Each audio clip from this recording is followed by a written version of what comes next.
दोस्तों, क्या आप जानते हैं दुनिया की सबसे खतरनाक मुस्लिम फौज होने का खिताब किसे दिया जाता है? कौन है ये चेचन्या आर्मी? क्यों इसका नाम सुनते ही दुश्मन देश की धड़कनें तेज हो जाती हैं?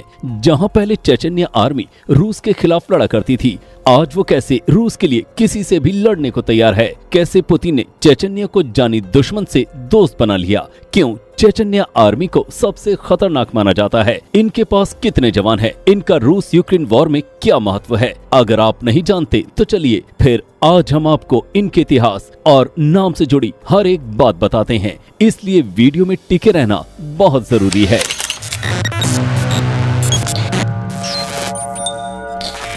दोस्तों, किसी भी देश की बैकबोन उसकी सेना होती है, क्योंकि यही वो ताकत है जो अपने देश को अगर ऊंचा उठा सकती है तो उसे मिट्टी में भी मिला सकती है। इसलिए हर देश अपनी देश की सेना पर ज्यादा से ज्यादा पैसा खर्च करता है और उन्हें सबसे ज्यादा ताकतवर बनाने की चाह रखता है। लेकिन अगर सबसे खतरनाक मुस्लिम फौज के बारे में पूछा जाता है तो यकीनन इस लिस्ट में सबसे ऊपर चेचन्या आर्मी का ही नाम आता है, क्योंकि इन जवानों में बहादुरी, ताकत और बेरहमी कूट कूट कर भरी हुई है। काली टोपी, काली पोशाक पहनकर जब ये मैदान में उतरते हैं तो ये सामने वाले इंसान पर जरा रहम नहीं खाते हैं और बर्बरता से उसे मौत के घाट उतार देते हैं। इनके पास ऐसे 70,000 माहिर लड़ाके हैं, यानी ये फौज अगर किसी देश पर टूट पड़ी तो समझो कि वो देश इन्हीं के नाम हो गया। लेकिन सोचने वाली बात है कि ये लड़ाके इतने ताकतवर बने कैसे और कैसे इनका नाम इतिहास में इस ऊंचे मुकाम तक पहुंचा, चलिए जानते हैं। लेकिन इस राज से पर्दा हटाने से पहले जल्दी से वीडियो के लाइक बटन को प्रेस कर दीजिए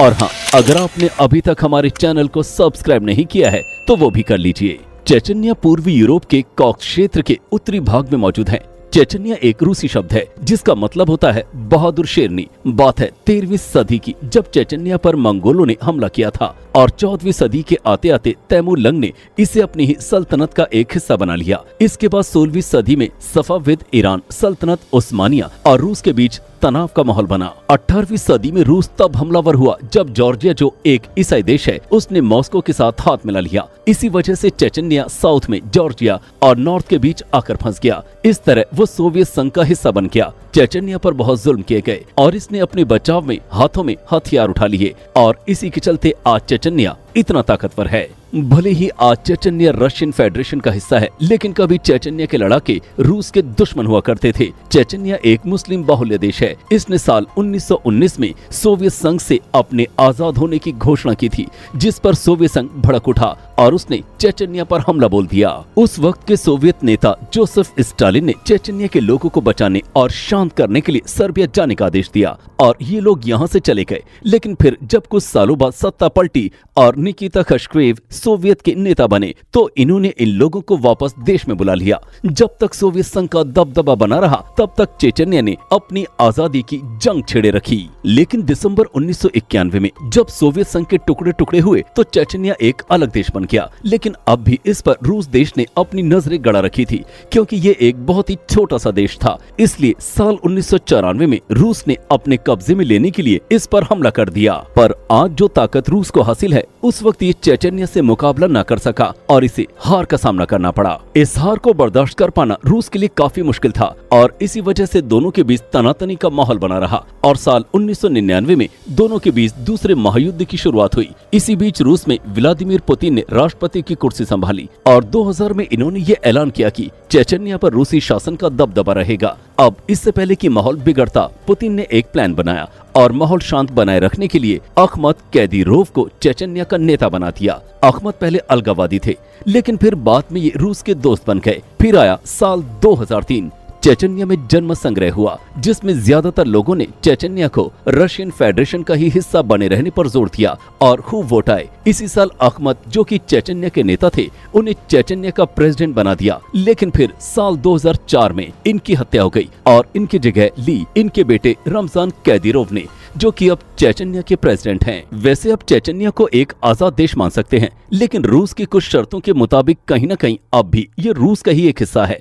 यही वजह है कि इस देश को चेचन्या रिपब्लिक ऑफ रशिया के नाम से भी जाना जाता है। जहां चेचन्या और रूस दोनों ही देश एक दूसरे के खून के प्यासे थे, वहीं अब चेचन्या रूस के लिए कुछ भी करने के लिए तैयार है, जिसका एग्जाम्पल आप रूस और यूक्रेन के बीच छिड़ी जंग को देख सकते हैं, जिसमें चेचन्या का खास योगदान है। आप कह सकते हैं कि रूस ने यूक्रेन के जिन भी भी इलाकों को अपने कब्जे में लिया वो इन्हीं चेचन्या के लड़ाकों की वजह से हुआ है। यूक्रेन के चप्पे चप्पे पर चेचन्या ब्रिगेडियर ने तबाही का वो तांडव मचा रखा है कि ना चाहते हुए भी यूक्रेन को रूस के सामने झुकना पड़ सकता है। माना जा रहा है कि रूस के राष्ट्रपति पुतिन ने इन लड़ाकों को यूक्रेन में मनोवैज्ञानिक दबाव बनाने के लिए भेजा है। एक रिपोर्ट से पता चला है कि इन लड़ाकों को यूक्रेन के राष्ट्रपति व्लादिमीर ज़ेलेंस्की को पकड़ने और उन्हें मौत के घाट उतारने का जिम्मा सौंपा गया है। देखा गया है कि रूस का जिस भी देश के साथ युद्ध होता है तो चेचन्या सेना हमेशा रूस के साथ खड़ी मिलती है। ये लड़ाके ज्यादातर जंगलों में रहते हैं। कैदीरोव ने एक वीडियो मैसेज में ये दावा किया है कि यूक्रेन में ऑपरेशन के दौरान उनके अभी तक एक भी लड़ाके की मौत नहीं हुई है और न ही कोई जख्मी हुआ है।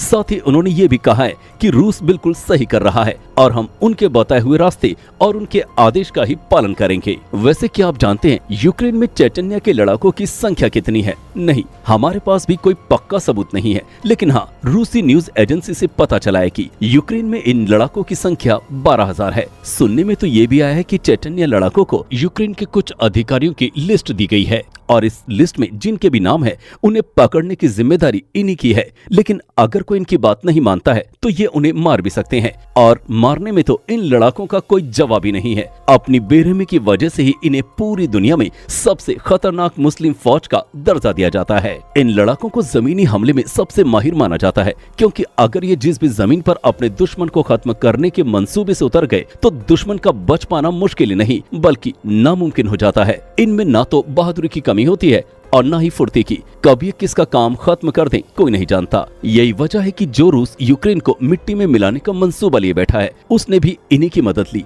और तो और जब रूस सीरिया के खिलाफ लड़ा था तो भी चेचन्या लड़ाकों की मदद ली थी और इन्हीं के साथ मिलकर सीरिया में ISIS का खात्मा किया था। इस तरह आप देख ही सकते हैं कि ये लड़ाके किस हद तक पावरफुल हैं और ये हो पाया है इनकी ट्रेनिंग की वजह से। बचपन से ही इन लोगों को खास ट्रेनिंग दी जाती है और फिर इस देश के लोगों ने काफी जुल्म युद्ध के भी झेले हैं, इसलिए इन्हें लड़ने का और दुश्मन को हराने का भी अच्छा खासा एक्सपीरियंस है।